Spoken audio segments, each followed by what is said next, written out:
Madam, મારો દીકરો દૂધ નથી પીતો તો એને કેલ્શિયમ શેમાંથી મળશે? એના હાડકાં કઈ રીતે મજબૂત થશે? આવો પ્રશ્ન મારી ઓપીડીમાં ઘણા બધા પેરેન્ટ્સ કરતા હોય છે. તો મિત્રો, આપણે બધા જાણીએ છીએ કે દૂધમાંથી પુષ્કળ પ્રમાણમાં કેલ્શિયમ મળે છે, પણ જે બાળકો દૂધ પીતા નથી કે જે બાળકોને દૂધ પચતું નથી, તેના માટે દૂધ સિવાયના આ 5 ખોરાક કેલ્શિયમ વધારવામાં ખૂબ ઉપયોગી બને છે. નંબર 1, તલ. તો આ તલનો ઉપયોગ ચીકી બનાવીને, લાડુ બનાવીને કે મુખવાસ બનાવીને કરી શકાય છે.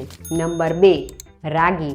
રાગીમાંથી રોટલી, પરોઠા કે શીરો બનાવીને પણ ઉપયોગ કરી શકાય છે. નંબર 3, ગાયનું ઘી. ગાયના ઘીમાંથી બનાવેલી રાબ કે શીરો આપવાથી પુષ્કળ પ્રમાણમાં કેલ્શિયમ મળે છે. આ ઉપરાંત તમે ગરમ દાળ ભાતમાં પણ 1 ચમચી ગાયનું ઘી નાખીને બાળકોને આપી શકો છો. નંબર 4, ગાયનું તાજું માખણ. અને નંબર 5, અંજીર. આ 5 વસ્તુ તમારા બાળકોમાં કેલ્શિયમ વધારવામાં ખૂબ ઉપયોગી છે, માટે બાળકોને તે જરૂરથી આપો.